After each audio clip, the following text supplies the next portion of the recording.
Yeah, a lot going on. An exciting week. And I think, Christy, everyone was tired from serving in VBS is why, they took the day off because of some comp time, maybe, something going in that. Hey, we're diving into the book of Exodus today. The theme is mountains. That goes with our recreation series, just some different themes within the Bible that are bringing in the spirit of being recreated as we think about the Creator and as we think about all of creation. And isn't it crazy how that happens? That really creation draws us or awakens something, calls something from within us, calls something out of us about our Creator. I was closing last service with this thought of whether it's a starry sky, whether it's the crashing waves of the ocean, whether it's a mountain range off in the distance, there's just something that happens inside of us that awakens and calls and creates ache in us for something more than what we are. One of the things that the sky does to me is I feel so small, but I feel like I matter, which that's like a paradox, right? Like if the universe is that big, who am I? But I feel like loved by a God somehow in that moment. That's the power of creation, and that's really the heart of this whole summer around City Life, is putting us in spaces that awaken something inside of us. Mountains is the theme. My first thought was, Moses received the 10 Commandments on a mountain. Let's check out that mountain. That's Exodus 20. Got reading that a minute, and I was like, well, that actually all starts in Exodus 19. Let me go to that. And that is really where this whole message, this whole kind of story came alive. It's kind of a hinge point or a turning point in Exodus and kind of the story of God and how he moves in us and how he moves in his people. And there's a real pattern. There's almost like you could call it an Exodus way that is made evident in chapter 19, that you got to read Exodus cover to cover, but you see this reality. And it's an out, say out, through, up, and into. Yeah, there's a way about that. There's an out, there's a through, there's a up, and there's an into. Think of what you know about the book of Exodus. Think of Prince of Egypt and Moses and the Ten Commandment movie. Maybe that's where you're pulling information about this from. But yeah, out of Egypt, right? That's the story. It's out of Egypt, out of slavery and bondage. God's people being far from where and who they were meant to be because how they were being treated, what happened to them in their life and in the world, in their story, that they needed a coming out. They needed to come up out of where they were. Anybody got a hand saying amen to that? Because you might need to be, and maybe you're in a place where you need to come out of because of slavery and bondage and being held back from who you were meant to be, being owned by something other than or by someone other than God, your creator, your maker, whose image you're made in. There's an out in the way of Exodus. There's a through. What'd they go through? Hard times, unbearable times, hardships, but that was all in the desert. They had to go through the desert, through the wilderness, being set free from slavery, but they got out and it was hard and they had to go through some things as God formed and as God shaped them, right? That's what happens in the desert. That's what happens in the wilderness. Pastor Christy was talking about that in the last couple of weeks. We're being formed. We're being shaped. We're learning how to trust God and not go back to slavery, not go back to bondage. Stay free, keep living for the freedom, and go after that life that we know we were created for. Anybody going through something? Yeah, wilderness, desert. Not fun, but do not go back. Press in, press on. What we really need is to go up. And that was where we really find ourselves in Exodus 19, is at the base of a mountain that we need to go up because God is waiting and wanting to meet with us so that we can ultimately go into the promised land, into his full presence, into knowing what the kingdom is and what the kingdom is all about and how that rains down in our life. And it has everything that we ache for from the inside out is waiting for us there. It's where we're trying to get, whether we use bad practices of our own demise and of this world, or whether we follow what God has for us. It's where we're trying to get. You only get there, though, through an out, through a through a up, and through an into way that Exodus unpacks for us. Had a good friend who recently had a mountain that he had to go up. This is a literal mountain, as it would be, which is kind of cool, and just the timing of all this kind of journey that my friend has been on is a mountain that he had to go up. About 10 days ago, kind of just in general message prep, found his story being tracked on Facebook, and this is kind of what his story is about this mountain he has to go up. See if you can identify with this, and if there isn't something in you that is about this, a mountain that you must go up, or something about this Exodus way coming at us. So the first post I saw, again, 10 days ago, this is the image. This is what he wrote. These mountains have an emotional pull on me. They are part of the Sangre de Cristos west of West Cliff, Colorado. About 15 years ago and 140 pounds ago, he was weighing about 360 to 370 pounds, some of his later posts said. Our family came out here on vacation. It was one of the first trips we took that wasn't just visiting parents. We fell in love with the mountains. One day we decided to hike the Comanche Trail, but we barely made it a mile. I couldn't breathe, and my legs were screaming. A few years later, we tried the Venable Trail, which is from the same trailhead, but I failed again. For years, I kept a poster of the Sangre de Cristos in my office. Someday, I told myself, I'd climb these mountains. I thought about it a lot, but I never did anything about it. When I moved offices, the poster got misplaced and the dream got shelved with it. Last October, on my 59th birthday, I find myself thinking about the season of life I'm in. I wondered if I should have a bucket list. I would like to visit Hawaii, maybe the Grand Canyon or the Redwoods. These are all doable things. Save some money, plan a trip. I can do it. But way down in my soul, I knew what I actually needed to do. I needed to hike the Venable Comanche Loop, and I needed to do it before I turned 60. Since that day, I've hiked hundreds of miles. I bought the gear, studied the training, kept at it, and on August 8th, which happened to be yesterday, my daughter Rebecca and I are hiking the Comanche Venable Loop.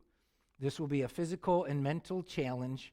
The hike includes the Phantom Terrace, which will test every fear of heights I have. I've worked hard to get ready. I think I'm ready. If I fall and fail, not fall from the mountain, that would be bad, I'll come back next year one way or another. I'm doing this. I'll put a few links up and let you track and follow it, right? He has a mountain to go up, and it's more than a day. It's more than a hike. It's his story, isn't it? And it's touching in and tapping in and pressing in on his out and his through and his up and his in and kind of waging war, right? For the last 15 years, he's lived under this weight of wanting to do something, wanting to be someone, right? It's more than just that challenge. It represented everything about who he is, who he wants to be as a husband, as a dad. The picture of his family's involved in this. This is the first time they're vacationing, they're breaking into this season, and there's something inside of him questioning it all and kind of feeling unable to have capacity to rise, to do what aches within him, to be that man, to be that person, and come into it. It is the whole Exodus story is at play in him and in us if we're awake, in us if we're paying attention. This is how the journey went then. It actually played out over the course of the day yesterday. Our family had a zoo day. We were over at Binder Park Zoo in Battle Creek, and I was just tracking on my phone. Oh, I wonder how he's doing. And some of these updates were coming. Here's his post. This would have been Friday then before he started. This next image. Tomorrow morning, I'm attempting the Venerable Comanche Loop in the Sangre de Cristos. Plans changed this week, though. Rebecca, my hiking partner and daughter, got sick, and her doctor told her she shouldn't climb this weekend. Oh, really? Welcome to the wilderness. Already a setback, right? So tomorrow, I'm going alone. So if the trail starts to feel unsafe, I'll turn around. Rebecca and I can attempt this together in late September if I fall short. Thanks to everyone who has encouraged me and has prayed for me this last year. I'd be grateful for your prayers tomorrow that I hike safe and that whatever is supposed to happen happens. I love you guys. Don't you love our Facebook communities, how we invite people in to be on the journey of life, the journey that God has us on, the becoming who and becoming how he calls us to be, to live that story, his redemptive story in this world. That was day before. Here comes day of. A pretty slow start. Hiking before the sun came up. It was slow but easy. Never got out of zone 2. Good morning to everyone. Zone 2 is probably biomedics. He's watching his heart rate, not wanting to push too hard, but needing to get going. Next post, here comes the sun. Through the woods. That looks wilderness-ish, right? I'm thinking, not mountaintop, right? Post 5, morning progress. Slow but steady. Okay, now there's some hope is entering the story, right? Post 6, the first clear look at the goal. And isn't life like that, right? You're set free, you know you're supposed to do something, you've committed and you've stepped out, but it's so hard and you lose sight, or you can lose sight of what you're even going for, but he presses in and gets the glimpse of what he is really going after. I can't imagine how refreshing that would be. I think as we're looking at these pictures, they represent so much more than just the image and a snapshot of a quick picture. This is his life. He's fighting for his life going up this mountain. Post 7, he makes it to the first Venerable Lake. The crest is now visible. And then his next shot. It's been a slow and steady day, but I made it to the top of the trail and am headed back. I should mention that I'm wearing this amazing bracelet that my granddaughter made me as I hiked today. It is a reminder of how blessed I am. No matter what happens today, the Lord has been good to me. Again, the depth to which and the meaning that this journey has. And then here's like the finished shot. This is, I think, about probably the highest point he was up, and he was looking down. And what was amazing is he posted at about 10 o'clock last night a video recapping the whole thing and what it was really all about.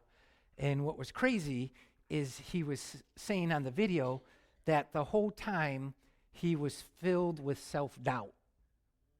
And he was beating himself up that during the whole journey that he was on, going up his hill, doing what God had called him to, being in that space. He was saying, these thoughts of, it's taken 15 years.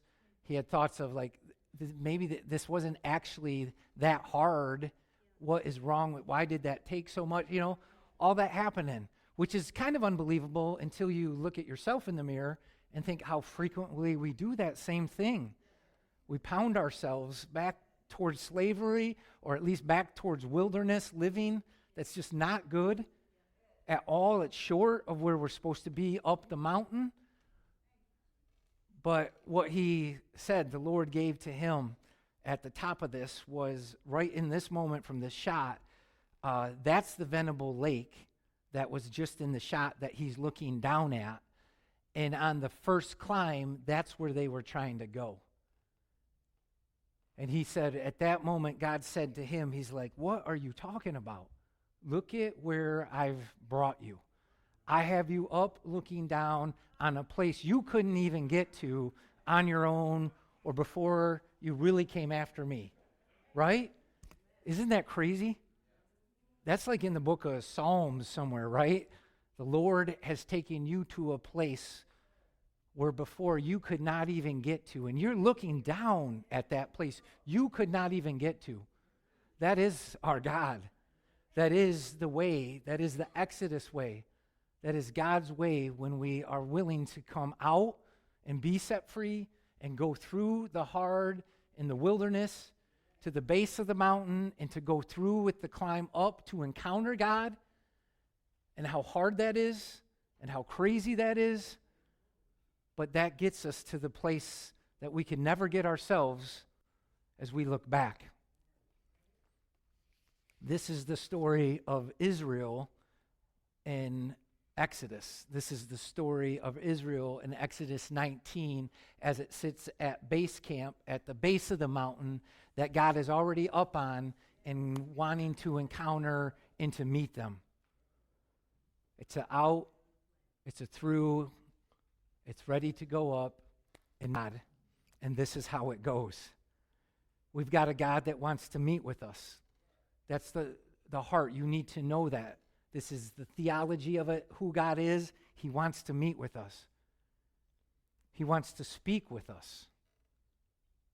He wants a special relationship with us.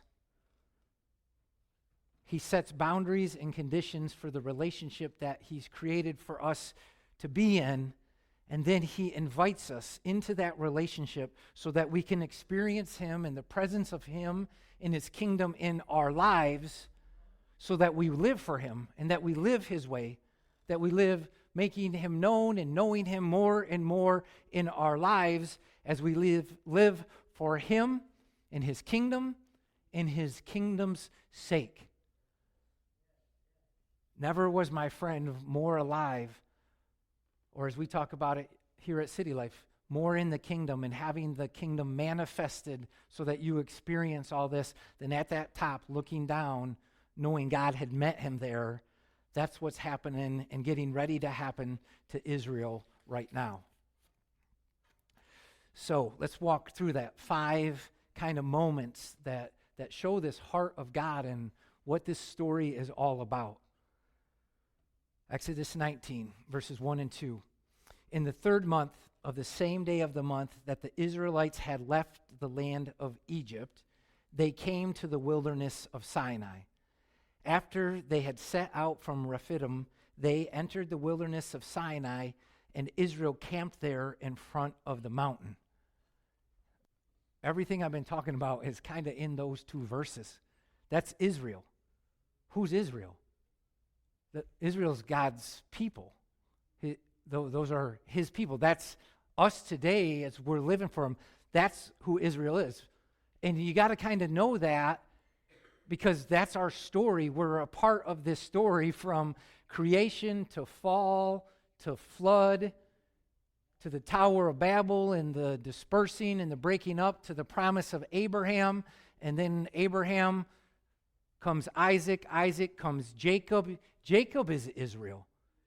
Jacob is Israel because Jacob wrestled with God through this story of out and through and up and in, right?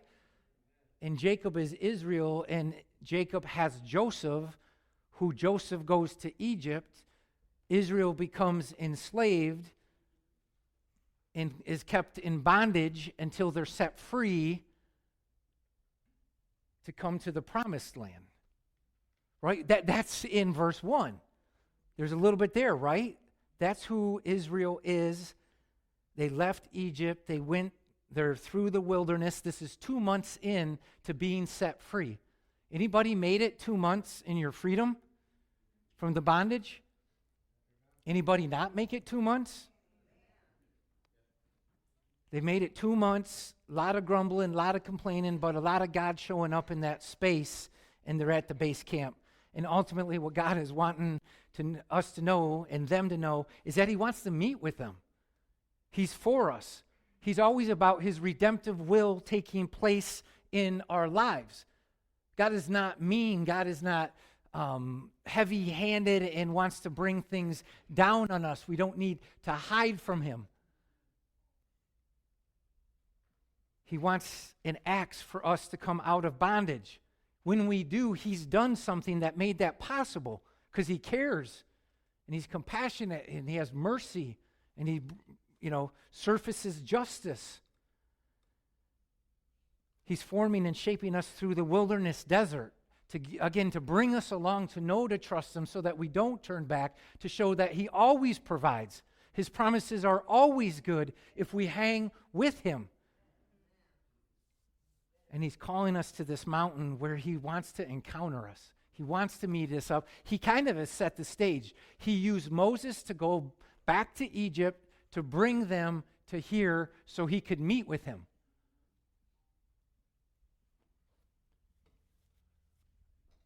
At the mountain, God wants to meet with us. That's an intimidating thought, though, right? You ready to meet your maker is another way of saying that. That has a different vibe, but it's the same. It's the same. We should want to, and we should be concerned, but want to. Verse 3 goes on. Then Moses went up to God, and the Lord called to him from the mountain. This is what you are to tell the house of Jacob and explain to the sons of Israel. You have seen for yourselves what I did to Egypt, and how I carried you on eagle's wings and brought you to myself.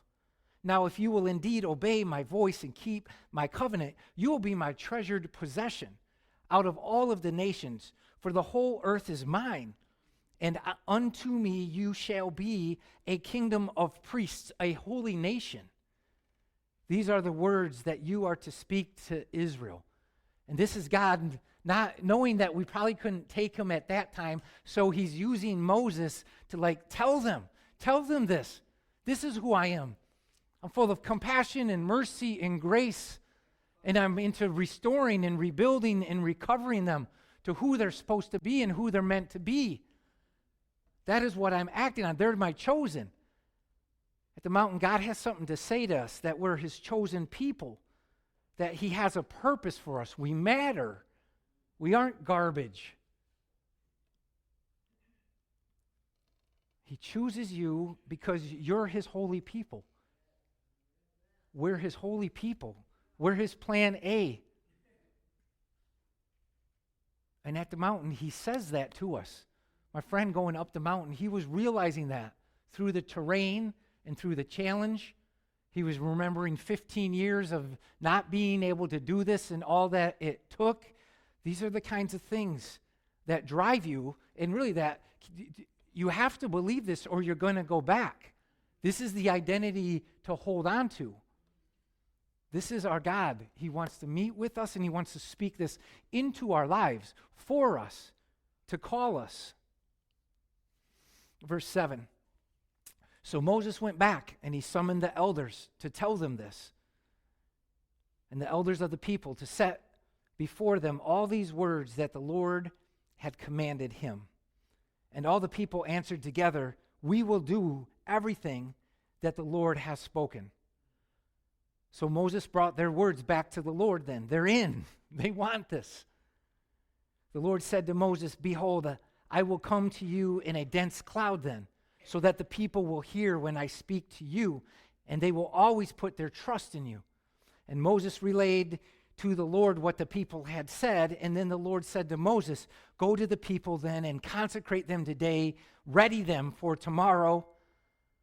They must wash their clothes and be prepared by the third day, for on that third day the Lord will come down on Mount Sinai in the sight of all the people.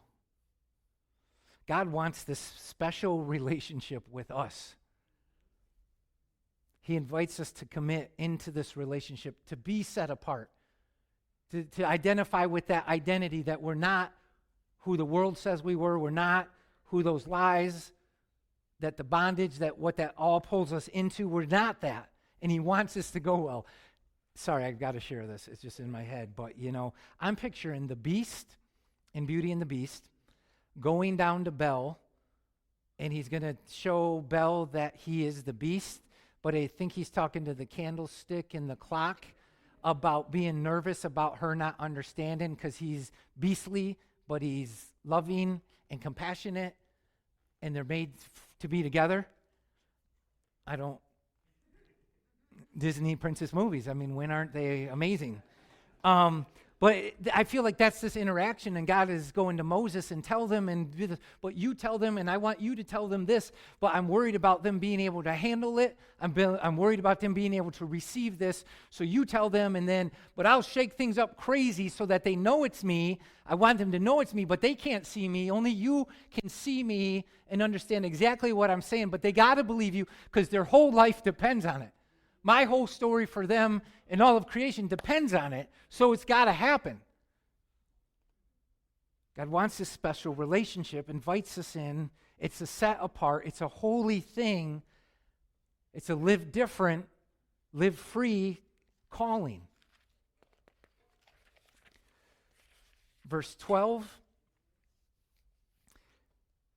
and you are to then set apart and set up, a boundary for the people around the mountain and tell them, be careful.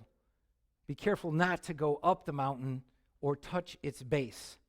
Whoever touches the mountain shall surely be put to death. No hand shall touch him, but he shall surely be stoned or shot with arrows, whether man or beast. He must not live. Only when the ram's horn sounds a long blast may they approach the mountain. When Moses came down from the mountain to the people, he consecrated them and washed their clothes. Be prepared, for on the third day he's coming. He said to the people, don't draw near to women. Point 4, or this fourth moment at the mountain, God sets up these boundaries and these conditions for our relationship. It's called a covenant relationship. There's parts. It's not just like God does all this for us and then we just receive it. There's a part we got to play. There's desire, there's hunger, there's thirst within us that has to be a part of the story. And God is setting up these boundaries and these conditions initially before he even gets into the law that he's going to establish, the directions for the tabernacle that he's going to describe that are all about his presence continuing to be with us. But it's like this introductory of how important it is to get this right. Like to carefully live out the life that God has for us. Because if you break it, it gets broke. If you break it, you get broke and you get real broke. And it's really hard to then come out of it and hard to go through things and then hard to come up if the breaking happens. So this is like a plea of God. It sounds like, oh, there's rules now. Oh, I get it. Now there's things we can't do. They're for you.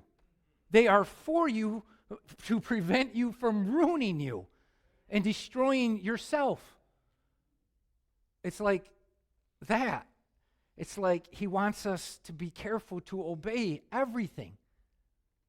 Full obedience, full surrender. Not our own, not a little. He wants intimacy and respect. It takes both. He's got all this affection built up in him, but he's the all-powerful God of the whole universe. Don't think he's your homeboy or your dashboard Jesus or little bracelet. He's with me. Really? He wants intimacy and respect, and that's got to be in it together. His ways are so much beyond our ways, his thoughts beyond our thoughts. How in the world does he even know us or care about us? But he does. And he still, though, is higher and bigger and more powerful. Verse 16, on the third day, when morning came, there was thunder and lightning. A thick cloud was upon the mountain, and a very loud blast from the ram's horn went out. So all the people in the camp trembled, because here he comes down the mountain, this presence of God, this power of God coming towards them. Then Moses brought the people out of the camp to meet with God, and they stood at the foot of the mountain. Mount Sinai was completely enveloped in smoke because the Lord had descended on it in fire, and the smoke rose like the smoke of a furnace, and the whole mountain quaked violently. And as the sound of the ram's horn grew louder and louder, Moses spoke, and God answered him in the thunder. And this is God meeting with them. This is him coming down. This is them coming out. And this is the encounter that he set up. He wants to meet with us, to be able to say things to us so that we can have the relationship and be invited into it and to understand it. That's all happening right here. We're being invited into the relationship where we can experience him and his presence in our life, where we can live for him and live his way. And he wants this holy reverence, and he wants this pursuit of everything in our lives and everything about our lives. That's what he's after, this holy fear where we just fully trust. And it is so many of, we use the word maybe daunting. If it's a God thing so many times in our life that he's calling us into, or he's calling us up for this encounter, and we know what a big deal it is, it's daunting. Because we know, I think whether we are aware, why is it daunting? Or is it because of like a punitive God that is going to be mean? You know, that it sounds little childish stuff, but so many of us carry around a bad, wrong picture of God. It's daunting because everything's weighing on it. Like your whole life is weighing on you standing in that presence of his power so that you can receive his affection, so that you can receive the grace, the mercy, the compassion that he has for you. We make that sound easy. We make that sound, it is simple because that's all you got to do, but that is not easy.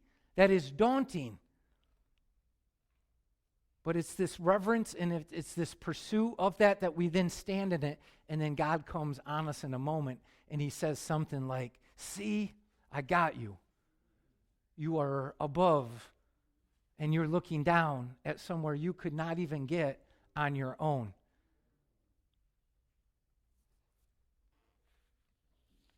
Out of Egypt, through the wilderness, up a mountain, into the promised land. That's what God is always up to in our lives.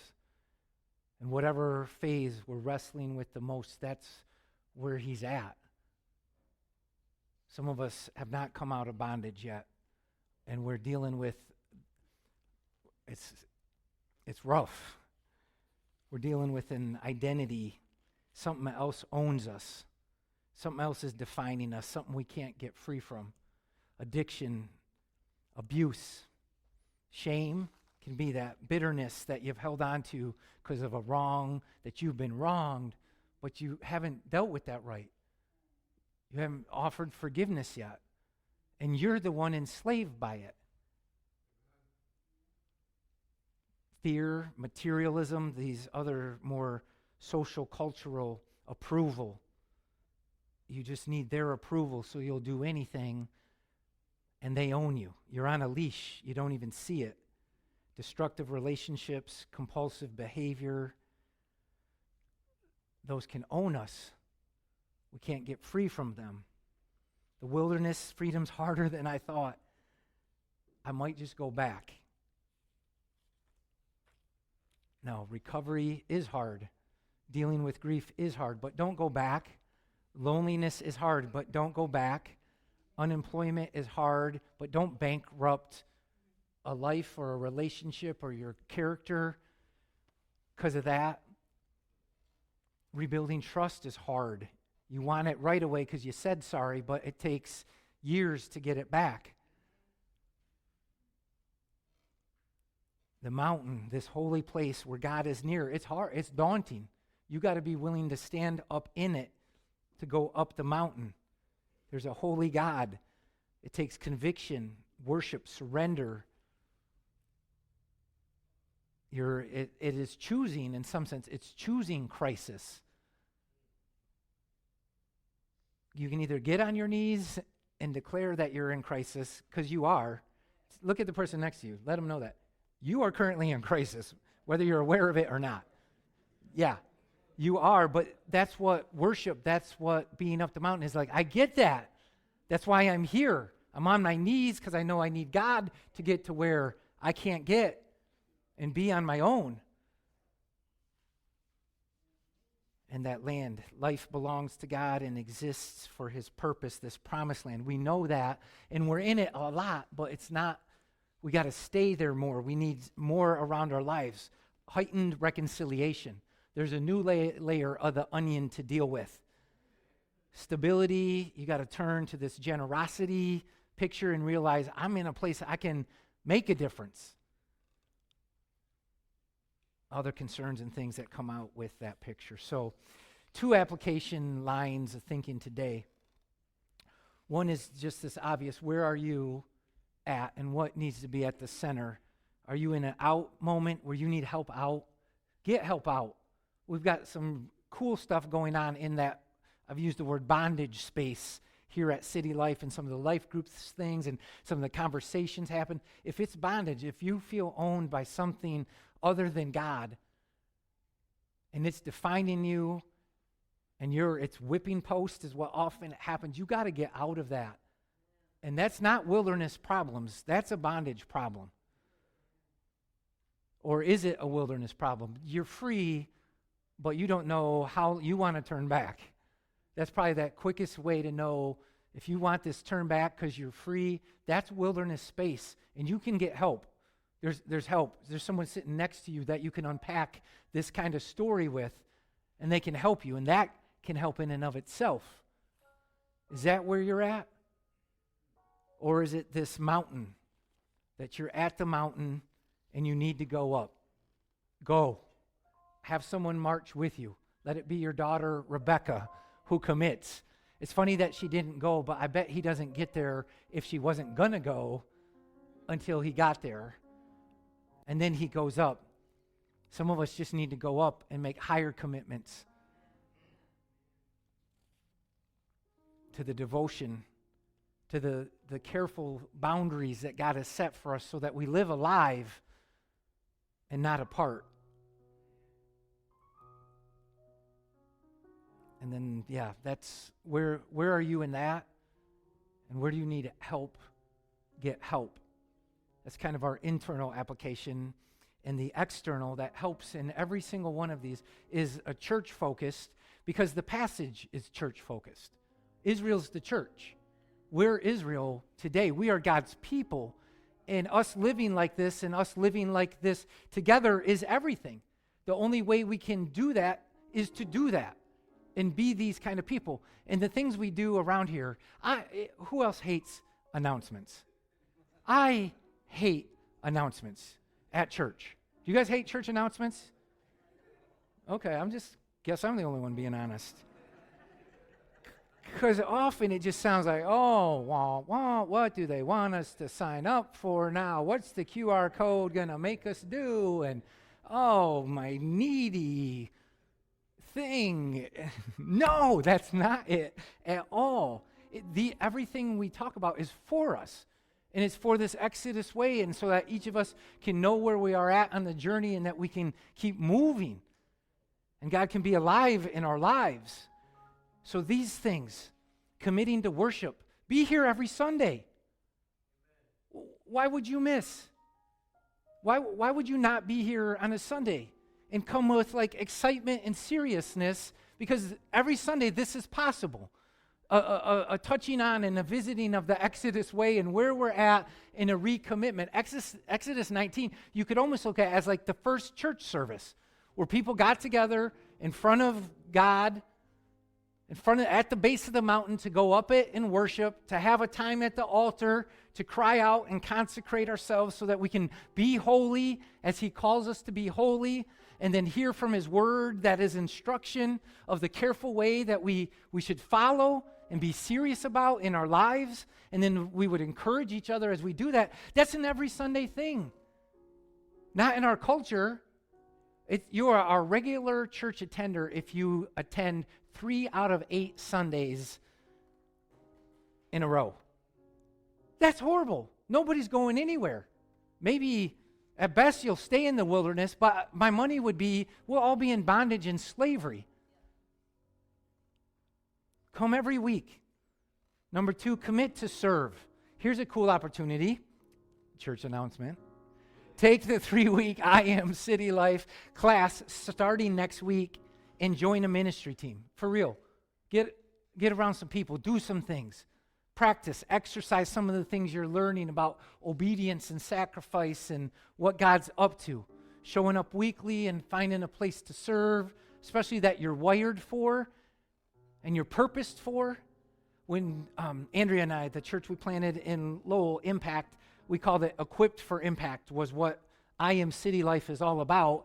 And it was amazing to see the life change that would happen because people would realize, like 24/7, you can be doing what God created you to do. Or you can at least connect it to making the life that you were called to lead possible. Like everything. Take I Am City Life the next 3 weeks. Find a ministry team to serve in. Number 3, commit to community. That's what we're talking about when we say life group, when we say bands or accountability in your life, is commit to community, letting others into your story, letting others into your Exodus story and way so that you don't do it alone. Life groups, bands, they help with that. This fall when we always do life groups, does anyone go like, oh, what's this life group thing? Oh, it's fall. Why are we doing life? We do it every year. We do fall life groups to create space of community so that we can do this not alone but together.